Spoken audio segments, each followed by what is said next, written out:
High guys, welcome to my new vlog. ఈరోజు July 15th Wednesday. So vlog ఇంట్లో నుంచే start చేస్తున్నాను. Evening morning college అప్పుడు ఏదో సంథింగ్ వ్లాగ్ తీసాడు కానీ అది నాకే అర్థం కానట్టు ఏదో సంథింగ్ డిలేగా ఉంది. సో అది సంగతి. ఈరోజు 3 థింగ్స్ జరిగినాయి అనమాట. ఫస్ట్ వచ్చేసి ఇంట్లో ఫ్యూజ్ బిగించామన్నమాట. ఫ్యూజ్ పాతది పాడైపోయి కాలిపోయింది. సో అందుకోసం దానికి డైరెక్ట్ కనెక్షన్ ఇచ్చేసి ఫ్యూజ్ కొత్తది పెట్టించుకునేదాకా డైరెక్ట్ కనెక్షన్ ఇచ్చేసారు. అంటే జస్ట్ వైర్తోనే కనెక్ట్ చేసేసారు. ఫ్యూజ్ కాలిపోవడం వల్ల ఏమైంది అని అంటే లైట్ ఆగెలగటం కానీ టీవీ ఆగెలగటం కానీ జరుగుతూ ఉందన్నమాట. సో అందుకోసం కొత్త ఫ్యూజ్ తీసుకున్నాం. కొత్త ఫ్యూజ్ మార్నింగ్ బిగించారు. ఇంకోటి ఏం జరిగిందంటే దీనిలో ట్విస్ట్, మాది హెచ్పి గ్యాస్ అనమాట. హెచ్పి గ్యాస్ అయ్యేసరికి ఈరోజు గ్యాస్ బండ్ వేసేవాళ్ళు వస్తారు కదా, గ్యాస్ రేట్ కూడా పెరిగిపోయింది. దగ్గర 1010 రూపీస్ తీసుకున్నారంట మా మదర్ దగ్గర గ్యాస్ బుక్ చేసినందుకు.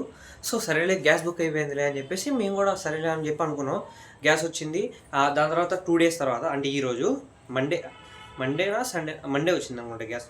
ఈరోజు వెనస్డే మధ్యాహ్నం వచ్చి అమ్మ ఇప్పుడు మీకు దాని ఏమంటారు చూపిస్తాను అండి. ఇప్పుడు ఈ రెగ్యులేటర్ ఉంది కదా, ఈ రెగ్యులేటర్ మీద వచ్చేసేమో ఇండియన్ అమ్మ హెచ్పీలోకి మార్చుకోవాలని చెప్పారు. హెచ్పీలోకి మార్చేయడం అయిపోయింది. ఇప్పుడు కొత్తది తీసుకున్నాం, అది 500 అంట. ఇప్పుడు ఈ ట్యూబ్ కనెక్ట్ అయి ఉంది కదా, ఆ ట్యూబ్ కూడా 200. అది కాక మేము కొత్తగా తీసుకున్నాం, రీసెంట్గా తీసుకున్నాం. ఇది బటర్ఫ్లైది సంబంధించి కొత్తగా గ్యాస్ దాని ఏమంటారు, పొయ్యి అంటారు. నేను ఇంగ్లీష్లో పట్టుగా ఏమంటారు అబ్బా దీన్ని, స్టవ్ అంటారు. స్టవ్ తీసుకున్నాం అనమాట. స్టవ్లో ఏమైందనంటే అది చిన్నది స్టవ్, ఇది వచ్చేసి పెద్దది. దీంట్లో ఏంటంటే మంట ఎక్కువ వచ్చింది కదా. సో స్టార్టింగ్లో ఎక్కువ వచ్చేసింది మంట, దాని తర్వాత ఎక్కువ మంట రావట్లేదు. వీళ్ళు ఏం చేశారు, ఇలా వచ్చి ఏంటంటే చెకింగ్ చేస్తున్నారు. ప్రతి ఒక్కళ్ళ ఇంట్లో ఎవరి దగ్గర అయితే హెచ్పి గ్యాస్ వేయించుకుంటున్నారో వాళ్ళ దగ్గర రెగ్యులేటర్ హెచ్పిది ఉందా, దాని తర్వాత ఆ ట్యూబ్ కూడా హెచ్పిదే ఉందా అని. ఎందుకు అలా చెక్ చేస్తున్నారని అడిగితే, అమ్మ ఇప్పుడు హెచ్పి కాకుండా వేరేది ఇండియన్ది కానీ ఆ రెగ్యులేటర్ పెట్టించుకుంటే, ఆ ట్యూబ్ కానీ ఉంటే మీకు అనేది ఇన్సూరెన్స్ రాదమ్మా. సంథింగ్ ఏదైనా పొరపాటున జరగకూడదు, ఒకవేళ జరిగితే గ్యాస్ లీక్ అయ్యి ఫైర్ వచ్చినా కానీ ఇన్సూరెన్స్ క్లెయిమ్ అవుదమ్మా అని చెప్పి సంథింగ్ ఏదో చెప్పారనమాట. ఇన్సూరెన్స్ క్లెయిమ్ అవుదని చెప్పారు. సో అందుకోసం అని చెప్పేసి ఆ రెగ్యులేటర్ వచ్చేసి 500, ఆ ట్యూబ్ ఉంది కదా కనెక్ట్ చేసే ట్యూబ్, స్టవ్కి మళ్ళీ గ్యాస్కి ఆ రెగ్యులేటర్కి, అది 200. ప్లస్ మాకెందుకు మంట ఎక్కువ రావట్లేదని చెప్పేసి పెద్ద స్టవ్లో 2 ఉంటాయి కదా, రెండింటిలో పెద్ద దాని మీద ఎందుకు ఎక్కువ మంట రావట్లేదని చెప్పేసి చూస్తే సంథింగ్ ఏదో యాడ్ ఆన్ చేశారు. ఏదో లోపల ఒకటి పెట్టారు వస్తువు, అది ఒక 50 రూపీస్ అంట. టోటల్ 750 అయిపోయింది ఈరోజే. దానికి తోడు మళ్ళీ చెప్పా కదా కొత్త ఫ్యూజ్ బిగించామని చెప్పేసి,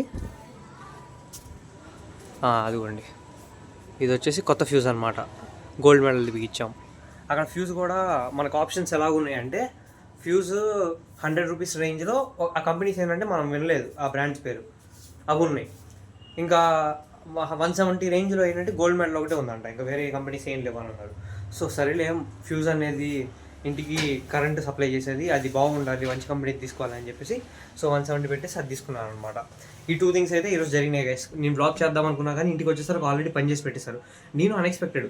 ఇప్పుడు ఏంటి, ఆ గ్యాస్ ఫోటో తీశారంట, దాని తర్వాత ఆ రెగ్యులేటర్ ఫోటో తీశారు, దాని తర్వాత ఆ వైర్ కూడా ఫోటో తీశారంట. మొత్తం 3 హెచ్పిఏ పెట్టించుకున్నాం అని చెప్పేసి అదొకటి జరిగింది. ఫ్యూజ్ బిగించామా. థర్డ్ ఏం జరిగిందంటే, కాలేజ్లో ఈరోజు సార్ ఎక్స్ప్లెయిన్ చేస్తున్నారు అనమాట పర్టికులర్గా, అసలు జాబ్స్ ఉంటాయా ఉండవా, లేకపోతే ఏంటి పరిస్థితి, మనమేమో ఇలా ఉన్నాము, 3rd ఇయర్కి వచ్చేసాము అని చెప్పేసి.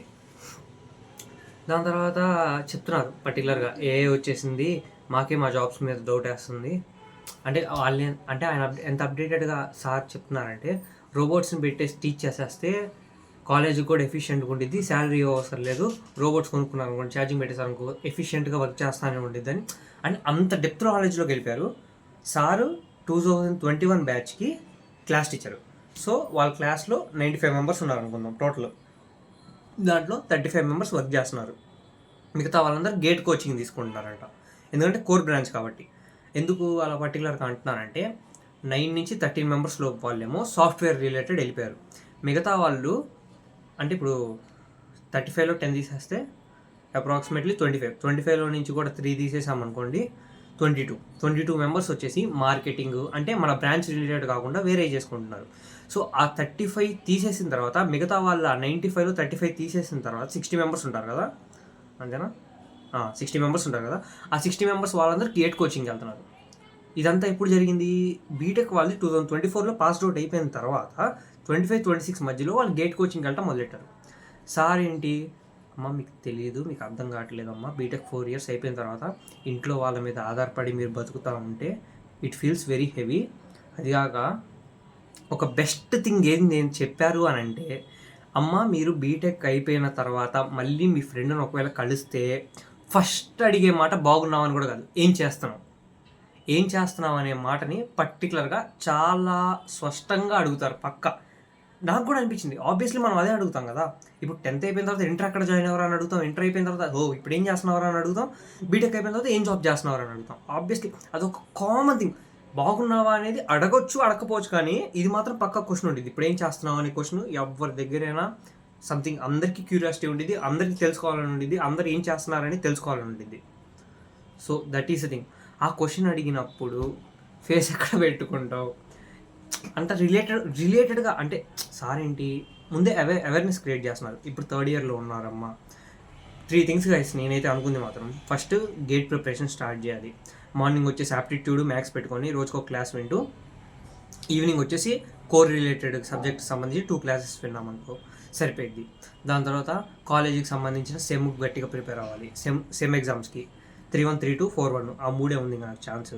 దాని తర్వాత 4-2 వచ్చేసి ప్రాజెక్ట్ కదా. ఫస్ట్ వచ్చేసి గేట్కి బాగా ప్రిపేర్ అవ్వాలి, గేట్ ఎగ్జామ్స్కి. ఎందుకంటే మనం సాఫ్ట్వేర్ రిలేటెడ్ ఏదైనా వెళ్ళాలి అనుకున్నా కానీ మనం రెజ్యూమే బాగా ప్రిపేర్ చేసుకోవాలి, ఇవన్నిటికీ వెళ్ళాలి. అవన్నీ మనం ఇంకా సరిగ్గా చేయలేదు. అదేదో నువ్వు గేట్ ఎగ్జామ్ మంచిగా రాసుకున్నావు అనుకో, వెళ్తే ఎంటెక్కి వెళ్తావు, లేకపోతే పిఎస్యూ జాబ్స్ రిలేటెడ్ వెళ్తావు. ఇప్పుడు థర్డ్ ఇయర్లోని గేట్ రాయొచ్చు 3-2 దగ్గర. గేట్లో మంచి స్కోర్ తెచ్చుకున్నావు అనుకో, నువ్వు 4th year మొత్తం దిగులు పడవు సార్. 4th year మొత్తం ఇంటర్న్షిప్స్ చేసుకుంటావు, రెజ్యూమేకి సంబంధించిన రెజ్యూమే బిల్డ్ చేసుకుంటావు, అదంతా నీ ఇష్టం. మళ్ళీ 4-2 అయిపోయాక మళ్ళీ రాస్తావు, ఎందుకంటే నీకు ఆల్రెడీ గ్రిప్ ఉంటుంది కాబట్టి గేట్ మీద ఇంకా మంచి మార్క్స్ స్కోర్ చేసుకుంటావు 4th year అయిపోయిన తర్వాత. సో అందుకోసం అని చెప్పేసి ఫస్ట్ గేట్ మీద ఫోకస్ చేద్దామని చెప్పి గేట్ మీద ఫోకస్ చేద్దాం అనుకుంటున్నాను. సెకండ్ థింగ్ వచ్చేసి మన 3-1, 3-2, 4-1 సబ్జెక్ట్స్ మీద ఫోకస్ చేసి మంచి CGPA తెచ్చుకోవాలి. CGPA అనేది కరెక్ట్గా మెయింటైన్ చేయకపోతే ఉపయోగం ఉండదు బీటెక్ 4 years చదివి. ఇంకా థర్డ్ థింగ్ వచ్చేసి డైలీ వ్లాగింగ్ అయితే పక్కా. నా డ్రీమ్ ఏంటంటే గైస్, నా వీడియోస్ మా ఫ్రెండ్స్ చూడాలి, మా ఫ్రెండ్స్ చూసిన తర్వాత వాళ్ళ రియాక్షన్స్ నేను చూడాలి. ఐఎమ్ ఫుల్లీ ఎంత ఇంట్రోవర్ట్ అంటే, నేను యూట్యూబ్ ఛానల్ స్టార్ట్ చేశాను సంగతి నేను ఎంత ప్రైవేట్ ఫ్రెండ్స్కి చెప్తానంటే, వాళ్ళు ఇంకా తెలీదు, వాళ్ళకి ఇంకా పర్టికులర్గా లేదు వీడు ఇలా చేస్తున్నాడని సంగతి కూడా వాళ్ళు ఊహించలేరు. మిగతా వాళ్ళందరూ ఎవరైతే నేను చెప్పానో వాళ్ళు తప్పించి మిగతా వాళ్ళు ఊహించలేరు. అంత ప్రైవేట్గా పెడతాను అనమాట ప్రతి ఒక్క విషయాన్ని. కాకపోతే నాకు అనిపించింది సంథింగ్ మా 10th class గర్ల్స్ అయినా బాయ్స్ అయినా ఇంటర్మీడియట్ అయినా who recognises me, if they see my video they will feel happy, I will feel 2 times or 3 times more very happy. Reach తీసి పక్కన పెట్టండి, రీచ్ వ్యూస్ వస్తున్నాయి, వ్యూస్ రావట్లేదు, ఇదంతా సెకండరీ థింగ్. ఇప్పుడు వాళ్ళు కూడా చూసి ఓకే వ్యూస్ రావట్లేదు అనుకోని, కాకపోతే ఆ పర్టికులర్గా అదొక హ్యాపీనెస్ అనమాట. They have seen my video. అంటే నేనేమి పర్టికులర్గా వాళ్ళకి షేర్ చేసి నేను స్టోరీ పెట్టి అమ్మ వీడియోస్ చూడండి అమ్మని ఎవరికి చెప్పట్లేదు కదా. సో అదిగాక యూట్యూబ్ అల్గారిథం కూడా ఎలా ఉండిద్దంటే, ఇన్స్టాలో స్టోరీ పెట్టి యూట్యూబ్ అక్కడ లింక్ పెడితే ఆ ఇన్స్టాగ్రామ్ అల్గారిథం ద్వారా యూట్యూబ్కి ఆడియన్స్ వస్తే యూట్యూబ్ ఏమనుకుంటుంది, వేరే ప్లాట్ఫామ్స్ ద్వారా నా ప్లాట్ఫామ్కి వ్యూస్ వస్తున్నాయి, అలా అయితే నాకు అవసరం లేదు యూజర్స్, నా ప్లాట్ఫామ్కి వచ్చి నా ప్లాట్ఫామ్లో సెర్చ్ చేసి నా ప్లాట్ఫామ్లో వీడియో చూసేవాళ్ళు నాకు కావాలని చెప్పేసి యూట్యూబ్ ఆ వీడియోని పుష్ చేయదు. ఇది ఒక పెద్ద లాజిక్, ఇది ఎవరికి తెలియదు. అదిగాక ఇంకోటి ఏంటంటే, డైలీ కన్సిస్టెంట్గా వీడియోస్ పోస్ట్ చేయాలి. ఈరోజు పర్టికులర్గా నేను తీయలేకపోవచ్చు, కాకపోతే ప్రతిరోజు వ్లాగ్ చేస్తూ ఉంటే సంథింగ్ అపాన్ టైం, సరే వీక్స్ అయిపోతాయి, మంత్స్ అయిపోతాయి, ఇయర్స్ అయిపోతాయి, ఏదో ఒక వీడియో చాలా ఎఫిషియెంట్గా వచ్చింది కదా. పర్టికులర్గా ఓకే నువ్వు తీయాల్సిన క్యాప్చర్ చేసావు, నువ్వు ఎంత ఎఫిషియెంట్గా అయితే వీడియో వదలాలనుకున్నావో వదిలామని ఒక ఆనందం ఉండిద్ది.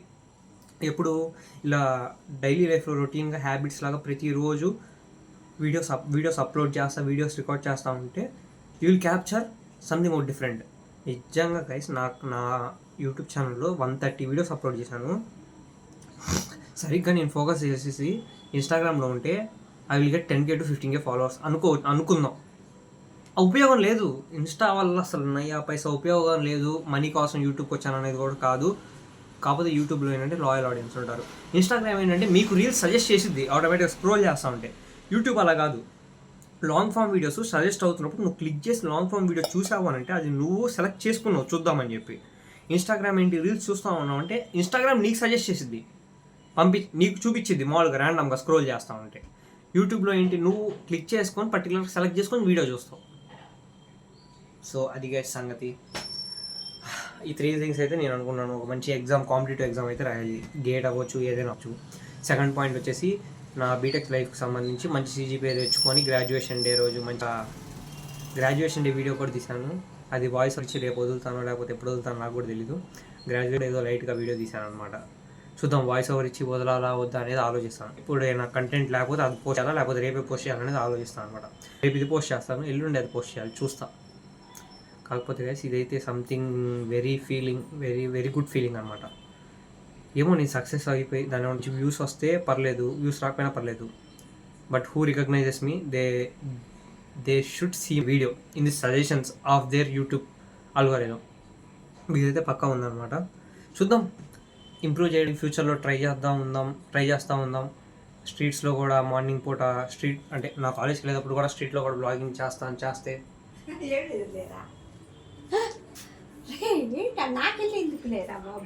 ఓకే గైస్ 11 minutes అయిపోయింది, వీడియో కూడా లాగ్ అయిపోతుంది. I hope you like this video. Like, share and subscribe. Bye. Serial చూస్తున్నారు మా మదరు. బాయ్.